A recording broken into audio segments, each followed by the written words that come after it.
प्रभात सिंह और आज मैं आपको लेकर चलने वाला हूँ एक ऐसी दुनिया में जहाँ लोग सिर्फ पैसों में खेलते हैं। हाँ, ऑल्दो वो डॉक्यूमेंट्स तो होगा लेकिन वो रियलिटी में भी हो सकता है। ठीक है, तो आज हम जानेंगे कि कॉमर्स क्या होता है और कॉमर्स में आपका कहाँ पे और क्या क्या ऑप्शंस हैं आपके career wise. Okay, so let's begin. सबसे पहले कॉमर्स जानने के पहले हम ये जानते हैं कि पढ़ना क्यों जरूरी है। तो आप बताइए कि why study is important. Education के लिए, तो एजुकेशन क्यों इम्पोर्टेंट है? Education to fulfill our daily needs. What is your thoughts? Why education is important? Why education is important?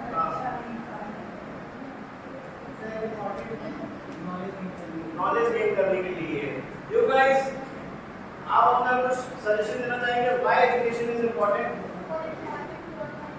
For employment to earn money. Okay. So this statement is more related to commerce कि हमको daily earning के लिए, देखो education although आप लोगों को एक अच्छा इंसान तो बना रहा है, आपको आपके एथिक्स को, आपके प्रिंसिपल्स को तो अच्छा कर रहा है, but on a ultimate goal आपका यही लाइफ का अल्टीमेट गोल है कि आपको एक अच्छी अर्निंग करनी ही पड़ेगी because you don't have other any option. Okay, so commerce भी एक ऐसा ही फील्ड है जहाँ पे हमको यही बताया जाता है कि हाउ टू क्रिएट मनी। एक कॉमर्स का जो बच्चा है वो हवा में पैसा बनाना जानता है कि कैसे हवा में पैसा बनाया जाता है। ठीक है, क्योंकि उसके पास में इस तरीके की मेंटल स्टेटस होती है कि उसको ये पता है कि इस अपॉर्चुनिटी को कैसे ग्रैब करना है और फिर उसको क्या करेगा, मनी क्रिएशन में डाल सकता है। बहुत एक अच्छा एग्जांपल है, एक बार क्या हुआ, एक इंटरव्यूअर बिल गेट्स का इंटरव्यू ले रहा था, तो बहुत उसने पूछा कि सर आप 10 साल से ज्यादा तक इस पोजीशन पे कैसे मेंटेन करके रखे, वर्ल्ड के रिचेस्ट पर्सन कैसे मेंटेन करके। तो उन्होंने क्या किया, अपने पॉकेट से एक चेकबुक निकाला, उन्होंने साइन किया और उस इंटरव्यूअर को दे दिया कि ये लो और जितना चाहो उतना आप जो है इसको फिल कर सकते हो। तो वो इंटरव्यू ऑब्वियसली बात है, नेशनल टीवी पे बैठा हुआ है तो वो दे तो नहीं सकता, अरे नहीं सर नहीं ले सकता, सॉरी। तो क्या होगा, उसने उस चेक को वापस कर दिया। तब बिल गेट्स का एक स्टेटमेंट आया कि see I never miss the opportunities. तो सोचो कि वो कितनी बड़ी अपॉर्चुनिटी थी जिन्होंने वो क्या किया, चाहता तो कितना करोड़ रुपए, कितने लाख करोड़ रुपए वो एक बार में सिग्नेचर ले सकता था, बट एक मिस दैट अपॉर्चुनिटी। ठीक है, तो यही कॉमर्स है कि अगर आप अपॉर्चुनिटी को मिस कर दोगे तो आप जो है बहुत सारी अपनी प्रॉपर्टी, बहुत सारी अपनी वेल्थ क्रिएशन में पीछे रह जाओगे। ठीक, इंडिया के बड़े-बड़े कंपनीज ने यही किया, उन्होंने अपॉर्चुनिटीज ढूंढी, उस पे काम किया, वर्क किया और वो क्या किया, अपनी वेल्थ क्रिएट करना स्टार्ट कर दी। तो कॉमर्स हमारा क्या है, it is considered as the most dynamic field of study. It offers a plethora of career opportunities. अच्छा, प्लेथोरा, किसी को प्लेथोरा का मतलब पता है क्या? सब बैठ के देख रहे हैं, कोई कुछ नहीं है, सर उसको प्लेथोरा का मतलब क्या है? आपको ही बताना चाहेगा what does the word mean plethora?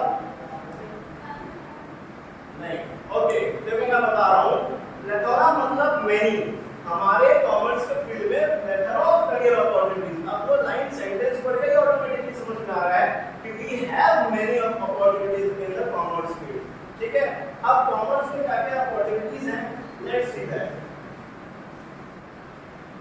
तो आप लोगों को 10th के बाद कॉमर्स क्यों चूज करना चाहिए और क्या-क्या हमारे पास में अपॉर्चुनिटीज हैं उसको देखेंगे। अगर आप उस तरफ देखें तो सबसे पहले सीए, सीएस और सीएमए डाला हुआ है। CA is the chartered accountant, जो कि कंपनी का पूरा अकाउंटमेंट। कॉमर्स में बहुत सारे अलग-अलग वैरायटीज हैं, करियर ऑप्शंस हैं आपके पास, जहां पे जैसे CA chartered accountant, CS company secretary. Company secretary is more related to company lawyer, क्योंकि कंपनी के जो लॉज रेगुलेशंस होते हैं वो नॉर्मल जो लॉयर होता है उससे अलग होता है, वो specifically companies point of view के अकॉर्डिंग जो है फ्रेम किया जाता है। ठीक है, तो ये हुआ हमारा सीएस। अगला है CMA, that is chartered management accountant. Management point of view के अकॉर्डिंग जो भी कंपनी में अकाउंटिंग बनाया जाता है वो चार्टर्ड मैनेजमेंट अकाउंटिंग करता है।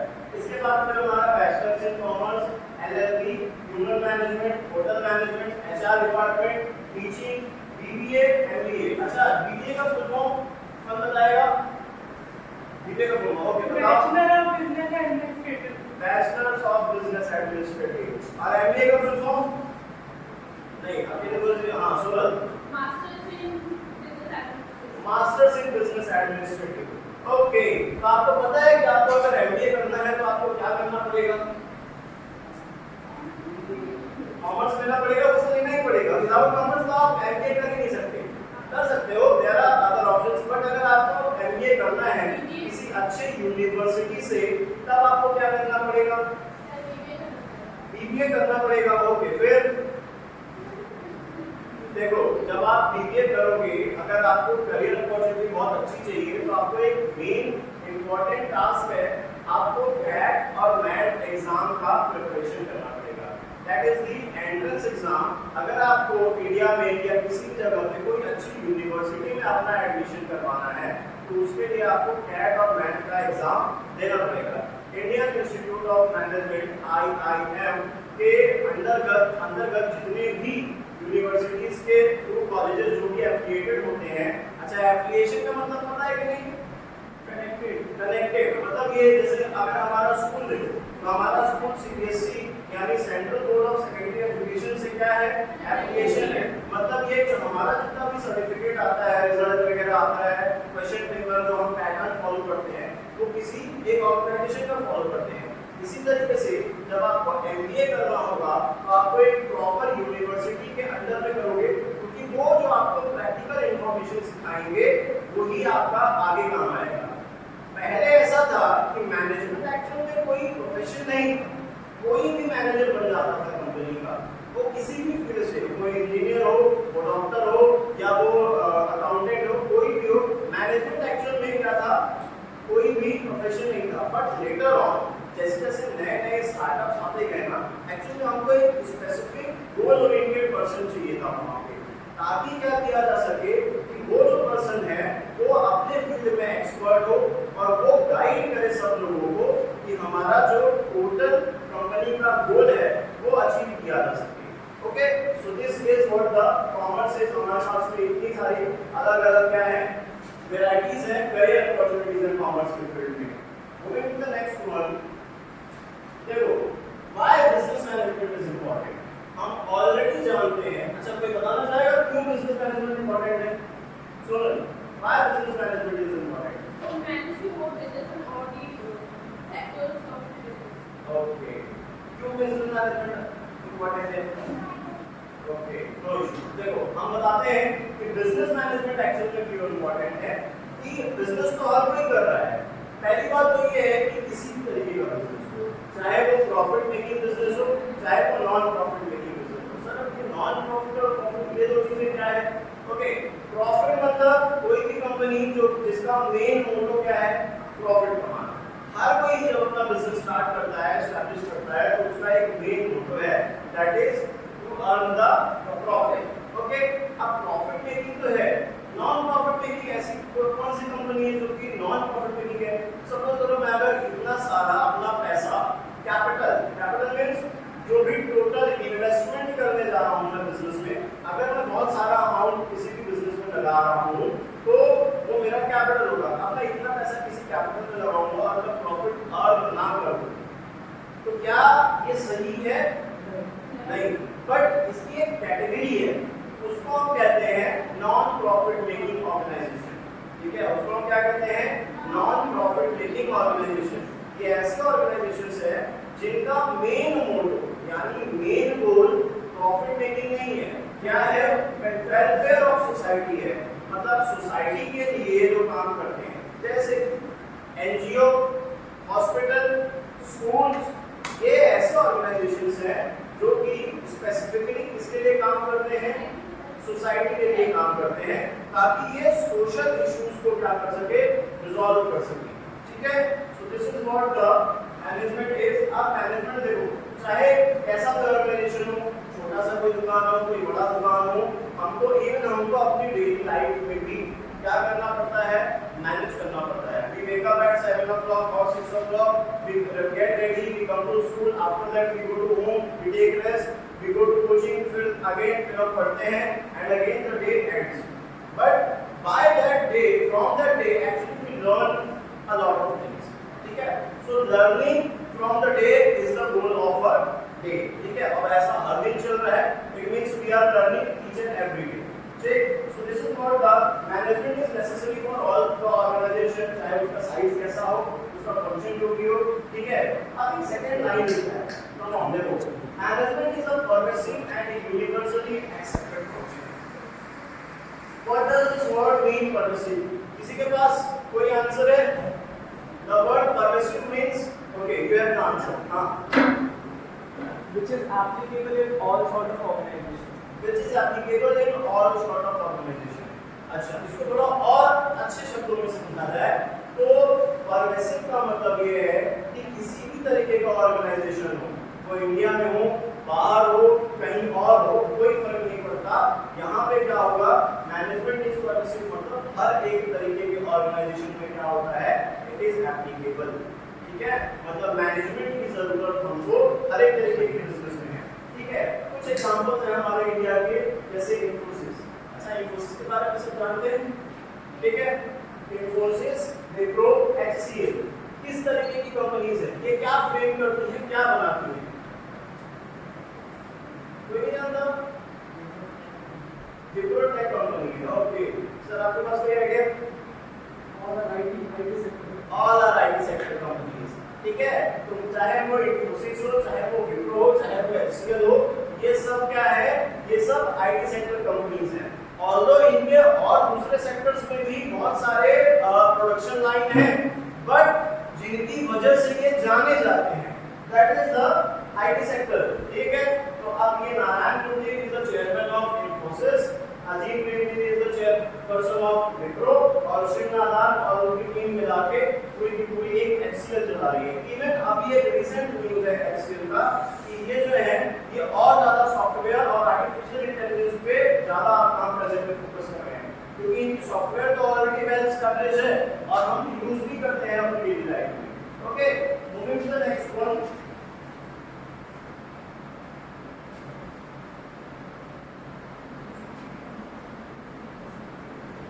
अच्छा, ये फोटो कोई पहली बार देख रहा है क्या, या ऐसा कुछ दृश्य पहली बार देख रहा है क्या? नहीं. अच्छा, रोज देखते हो क्या ऐसा कुछ? Yes sir. ये हमारे दिल्ली मोहल्ले के क्या है? स्मॉल ट्रेडर्स हैं. इनके पास भी कैपिटल होता है. अच्छा, अभी मैंने कैपिटल बताया. What is capital? Money. Okay, ठीक है. तो देखो, इनके पास भी कैपिटल है. ऑल्दो अच्छा, क्या इस फोटो को देख के क्या समझ में आ रहा है? क्या है यहाँ? देखो, विदाउट एजुकेशन. चलो ठीक है मैम, आपको क्या समझ में आ रहा है इस फोटो को देख के? Good wages. Okay, daily wagers है. Anything else guys?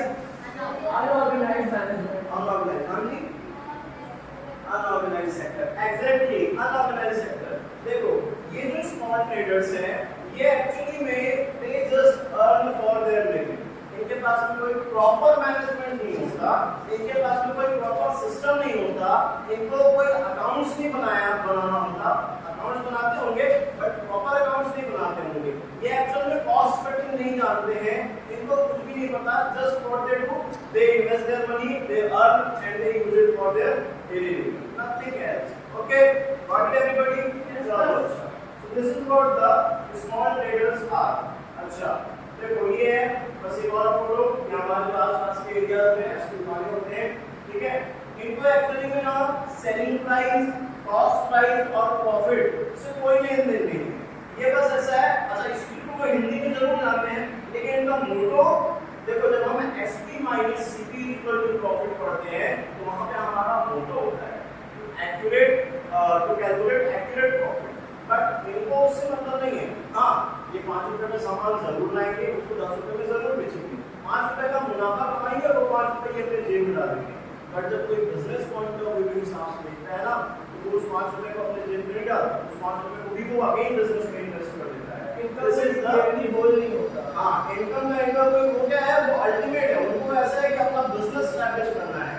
तो establish is empire. Okay, moving to the next one. अब आते हैं आज के हमारे मॉडर्न कंसेप्ट ऑफ मैनेजमेंट पे, जो आज की दुनिया में हमारी सारी की सारी कंपनीज क्या करती हैं, फॉलो करती हैं। तो मॉडर्न कंसेप्ट ऑफ मैनेजमेंट ये कहता है इसमें तीन चीजें आती हैं। क्या क्या चीजें आती हैं? सबसे पहला है हमारा प्रोसेस, सेकंड है इफेक्टिवली और थर्ड है एफिशिएंटली। अब पहला समझो, पहला क्या है? प्रोसेस। मैनेजमेंट को प्रोसेस से कंपेयर किया जा रहा है। क्यों मैनेजमेंट को प्रोसेस से कंपेयर किया जा रहा है? किसी के पास क्यों मैनेजमेंट को प्रोसेस से कंसीडर किया जा रहा है? मतलब management is considered as a process. How? सोचो, मैनेजमेंट के अंदर भी कुछ ओके, हाँ सही, बताओ। There are three steps: input, process, and output. So input is considered as the capital, management is the process, and the income or profit is the output. Okay, ठीक है, बिल्कुल सही। देखो एक्चुअली में जैसे मान के चलो हम अकाउंट्स जो बनाते हैं, जो ऑडिटिंग करते हैं, वो हमारा फाइनेंशियल ईयर में होता है। सर फाइनेंशियल ईयर का मतलब क्या? Financial year is the academic year, जानते हो ना? स्कूल का एकेडमिक ईयर चलता है 1 अप्रैल टू 31 मार्च। हमारा स्कूल का जो ईयरली है वैसे ही है। That is also known as the financial year. मतलब जब कंपनी अपना अकाउंट्स बनाती है तो वो 1 अप्रैल से स्टार्ट करके 31 मार्च तक जो है अपना अकाउंट्स बनाती है। कंपनी ने आज प्लानिंग की कि मुझे इस पूरे साल भर में 1 करोड़ रुपए का प्रॉफिट कमाना है, मैंने 10 करोड़ का कैपिटल लगाया है, ठीक है? अच्छा, अब वो कर लेगी तो ऐसा तो नहीं है कि बस वो बैंक में जाकर डाल देगी कैपिटल को और बोलेगी हाँ मुझे 1 करोड़ रुपए मिल जाएगा। It is not possible. उसके लिए उसको कुछ काम करना पड़ेगा, एक लंबा समय लगेगा 365 दिन का, तब जाके वो शायद या हो सकता है उससे भी ज्यादा वो 1 करोड़ रुपए का प्रॉफिट क्या करे, अर्न कर दे, ठीक है? अब देखो इसीलिए बोला गया ये एक बहुत लंबा प्रोसेस है। एक्चुअली इसका फंक्शन जो देखेंगे ना तो ये प्रोसेस अपने आप क्लियर हो जाएगा। फंक्शन अभी नेक्स्ट स्लाइड में है। फिलहाल अब देखते हैं इफेक्टिवली। अच्छा, इफेक्टिवली का मतलब किसी को पता है कि बहुत इफेक्टिव होना, इज वेरी इफेक्टिव। हम कमेंट करते हैं इज वेरी इफेक्टिव, मतलब इम्पैक्ट पड़ता है और result oriented. Okay, somewhere related sir. more work in less time. Okay, more work in less time. हाँ देखो, सपोज करो कि अगर हमारे पास में हमको 1 महीने में 3000 बॉटल बनाना हो तो हमारे पास में एक लिमिटेशन है, टाइम लिमिटेशन है। टाइम लिमिटेशन के अंदर में काम होना चाहिए। ऐसा नहीं है कि अगर आपको 1 महीने में 3000 बॉटल बनाना है मतलब तुम लगे पड़े हो 1 साल, 1.5 साल, 2 साल, 10 साल बना ही जा रहे हो, ठीक है? जैसे इंटरनेशनल स्टेडियम सब जानते हैं नया तुमका, ठीक है? उसको बनाने के लिए ना 2 साल का टाइम ड्यूरेशन दिया गया था। अगर वो कंप्लीट नहीं हो पाया तो उसको 6 महीने और एक्सटेंड किया गया, बट फिर भी वो तो क्या गवर्नमेंट का काम है, वो स्लो चलता है ना, उसमें कोई दिक्कत नहीं है। बट यहाँ पे क्या हुआ कि वो जितना भी टोटल था एक टाइम दिया गवर्नमेंट ने कि उसको आपको 2 साल में बनाना है, ठीक है? Effective is more related to time, less time more work. अगर आप इफेक्टिव हो इट मींस कि आप 6 घंटे में ही बहुत सारा काम कर सकते हो। समझ में आया? And actually organizations employ that kind of employees who can do this, the employee who is more effective, ठीक है?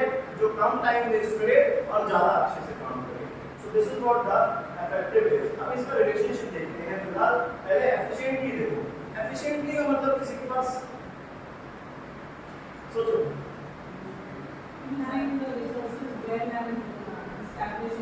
ओके, एकदम एक्यूरेट कि proper utilisation of resources with minimum wastage, ठीक है? मतलब ये है कि अगर तुमको 3000 बॉटल बनाना है, 3000 बॉटल के अकॉर्डिंग ही प्लास्टिक का यूज किया जाना चाहिए, ना कि 10000 बॉटल के हिसाब से ले रहा है कोई वेस्टेज में जा रहा है तो कंपनी को प्रॉफिट तो फिर ऐसे ही होने से आप बोल रहे हैं कंपनी का वो तो अचीव नहीं किया जा सकता। नाउ सी दिस कि effectively and efficiently मतलब the work should be done effectively and efficiently to achieve the organizational goal. This is what the business management importance is in the business studies, ठीक है? कि जो भी हमारा काम है वो इफेक्टिवली होना चाहिए, एफिशिएंटली होना चाहिए, ताकि हमारा जो ऑर्गेनाइजेशन का गोल है वो बहुत आसानी से अचीव किया जा सके, ठीक है। और जो हमारा प्रॉफिट है, ultimate goal of the organisation is to earn profit, जो वो प्रॉफिट अर्न किया जा सके। अक्सर कंपनी का अलग-अलग कंपनी का अलग-अलग गोल हो सकता है, अलग-अलग कंपनी का अलग-अलग गोल हो सकता है। फॉर एग्जांपल बैंक को अपने कस्टमर्स बनाना है, तो बैंक के पॉइंट ऑफ व्यू के हिसाब से वो उनका गोल है, ठीक है। अगर हम रेस्टोरेंट में जा रहे हैं तो उनको भी अपने कस्टमर्स बनाने हैं, तो वो उनके पॉइंट ऑफ व्यू से उनका व्यू है। जो टेलीकॉम नेटवर्क है जैसे जियो, एयरटेल, वोडाफोन, आइडिया, इनको भी अपने क्या है कस्टमर्स बनाने हैं, ठीक है। प्रॉफिट मेकिंग तो है, ठीक है। अब जैसे कोई अगर शॉप है, शोरूम है, उसका मेन प्रॉफिट है, उसको क्या है अपना क्या करना है, कस्टमर बनाना है, प्रॉफिट कमाना है। आईफोन है, आईफोन का गोल क्या है, कस्टमर बनाना तो है, जो एक बार आईफोन खरीद लेगा वो फिर दोबारा किसी दूसरी कंपनी में शिफ्ट नहीं होगा। सेल्स वो उसके 30,000 रुपए की फोन को 1.5 लाख रुपए में बेचता है। क्यों बेच रहा है वो 1.5 लाख रुपए में? क्योंकि कोई नहीं खरीदे। उसका कहना है मैं नहीं चाहता कि हर कोई खरीदे, मैं ये चाहता हूँ कि जो खरीद सकता है वही खरीदे। मैं I am not ready to sell for each and everyone. हम इकोनॉमिक्स का एक टर्म जानते हैं कि फॉर होम टू प्रोड्यूस, मतलब हम ये देखते हैं कि यहाँ पे आईफोन का कंसेप्ट क्या है, I am not available to everyone, I am available to only standard people of the society. So that is my motto, मतलब कंपनी का मोटो ही यही है कि हम सबके लिए नहीं है, हम क्या है हायर स्टैंडर्ड के लिए हैं। रोल्स रॉयस सबके लिए नहीं अवेलेबल है, BMW Mercedes is not available to everyone, Ferrari Bugatti is not available to everyone, ठीक है, but Suzuki is available to everyone, Honda is available to everyone, ठीक है। so these are the companies जिनका अलग-अलग मोटो होता है। एक बहुत अच्छा एग्जांपल देता हूं, एक बार मैं बनारस में ना डीएम के साथ बैठा हुआ था रेस्टोरेंट में, 5 स्टार रेस्टोरेंट, ठीक है। डीएम इज डिस्ट्रिक्ट मैनेजर, मेरे फूफा जी हैं, तो वहां पे क्या हुआ कि मैं जो है साथ में बैठा हुआ था, आपने भैया हंस रहे हैं, मजाक लग रहा है ये लोग, ठीक है। देखो अच्छा क्या हुआ, एक्चुअली में उन्होंने ना रबड़ी मंगाया, रबड़ी के साथ जलेबी मंगाया, ठीक है, रबड़ी के साथ जलेबी मंगाया। अब वो जो वेटर आया वो आया तो बोला सर सॉरी सर ये नाम तो प्रोवाइड नहीं चलेगी। अरे पता है किससे बात कर रहे हो, वो हम 40 साल से 5 स्टार होटल में कर रहे हैं, कोई वेटर को बना नहीं सकता, तो बुलाओ अपने चीजों को। आप जनरल मैनेजर आया कंपनी का, सर सर बताइए क्या, अरे तुम्हारा बेटा बोल रहा है कि जलेबी नहीं देगा मेरे को, 5 स्टार होटल में जलेबी नहीं है। सर जलेबी है सर, ये पता नहीं सर, ये गोली जॉइन है, ये डोंट ठीक है sir, but I have other options also. Sir आप जलेबी रोज खाते होंगे, एक्चुअली जलेबी है ही नहीं, होटल में जलेबी नहीं है सर, आप तो जलेबी रोज, हाँ सर आप तो जलेबी रोज खाते हो, आज मैं आपको जलेबी से भी एक अच्छा आइटम बताऊंगा, अच्छा ले आओ हो गया। कस्टमर ओरिएंटेड जो कंपनीज है, जो होटल्स है, वो कभी भी अपने किसी भी पर्सन को छोड़ेगी नहीं, ठीक है। वो देखो he is a good manager, उसने क्या किया मैनिपुलेशन किया, उसने क्या किया मैनिपुलेशन किया। सोचो डीएम द माइंड में अगर कोई मैनिपुलेट कर सकता है तो वो अपने होटल को कैसे मैनेज कर पाओगे, एकदम एफिशिएंटली, एकदम इफेक्टिवली उसका गोल अचीव किया जाएगा। That's why nowadays management has been chosen as a profession, ठीक है। हमको कंपनी में वेल एजुकेटेड स्किलफुल मैनेजर्स ना ना ना ना करते हुए हाँ पे जो आ जाए, that is called well educated skilful manager, ठीक है। हम जाते हैं शोरूम में, सोच के कहते हैं टी-शर्ट खरीद के आएंगे, वो शोरूम वाला जो लड़का है वो दिखाएगा आपको 15 रुपए शर्ट खरीदे, सर ये एकदम जबरदस्त शर्ट है, क्योंकि उसको बेचना ही शर्ट है, उसकी दुकान में शर्ट ही है। आप तो जाके छोड़ यहाँ पे शर्ट है, अच्छा लग रहा है, लेकिन बहुत बेहतरीन है, इतना लाइटिंग रहेगा ना कि आपको अपनी शक्ल ये लगने लगेगा नहीं शाहरुख खान, बट जब आप घर आओगे वापस पहनोगे तो आपको लगेगा नहीं है ना एक्चुअल में। एक लेडी साड़ी पहनती है, साड़ी खरीदने जाएंगी, वो 150 साड़ियाँ दिखाते हैं दुकान में, लेकिन अब वही होगा तो जब घर आएंगे तो वो उतना अच्छा नहीं नॉर्मल लगेगा जैसे बाकी कपड़े लगते हैं, लेकिन जो शुरू में उस टाइम पे, क्योंकि यहाँ पे ना तुम्हारा जो सेलर है उसका बात तुम्हारे माइंड में घूमना होता है, ये बहुत अच्छा है, बहुत अच्छा है, ठीक है।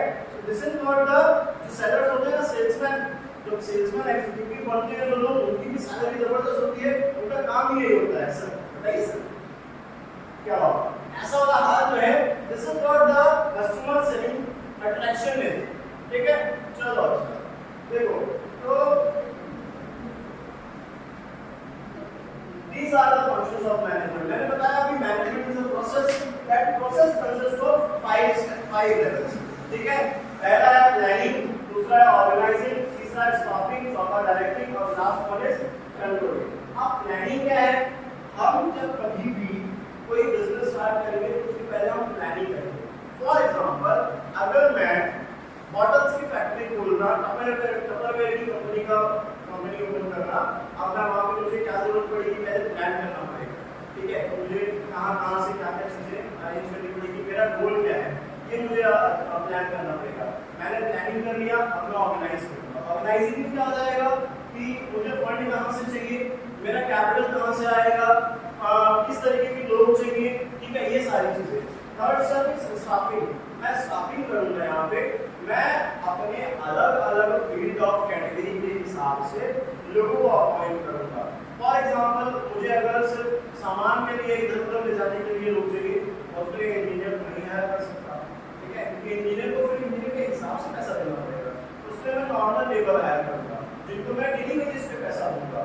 मुझे अगर कोई मैनेजर चाहिए, अब मैनेजमेंट इज मेंटल एक्सरसाइज, जो भी मैनेजर का काम है दैट इज मेंटल एक्सरसाइज। थोड़ा बार नहीं करना है, उसको ऑफिस में बैठना है, पेपर लेना है, डॉक्यूमेंट बनाना है, उसको प्लान करना है, ठीक है, तो ये करना है। तो यहाँ पे स्टाफिंग होगा, फिर डायरेक्टिंग होगा। अब देखो, सबको आप अपने अपनी जगह पे एम्प्लॉय करते हैं, आपने अकाउंटेंट हायर कर लिया, आपने ट्रांसपोर्ट इंचार्ज हायर कर लिया, आपने मैनेजर हायर कर लिया, आपने इलेक्ट्रीशियन हायर कर लिया, आपने हर तरीके के एम्प्लॉयज को हायर कर लिया। इसके बाद जरूरत पड़ेगी उनको बताओ, हायर तो कर लिया, बैठाने के लिए थोड़ी हायर करोगे, फीस सैलरी जो पे करोगे तो उनको बैठे बैठे नहीं निकल रही, तो उनको काम बताओगे। तो कंपनी का काम होगा, कंपनी के जो टॉप लेवल पे होंगे उनका काम होगा हाँ बस उनको ये मशीन चालू कर दिया, ये रॉ मटेरियल्स है, प्रोडक्शन स्टार्ट करें, तो लेबर लोग प्रोडक्शन स्टार्ट करेंगे।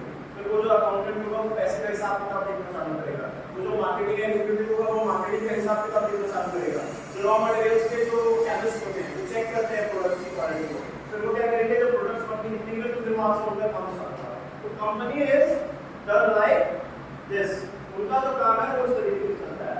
लास्ट वाला चीज है कंट्रोलिंग, ये कंट्रोलिंग हर कोई नहीं करता, हाँ ये कंट्रोलिंग जरूरी है, ये कंट्रोलिंग हर कोई नहीं करता, हर लेवल पे जरूर होता है लेकिन हर कोई कर नहीं सकता।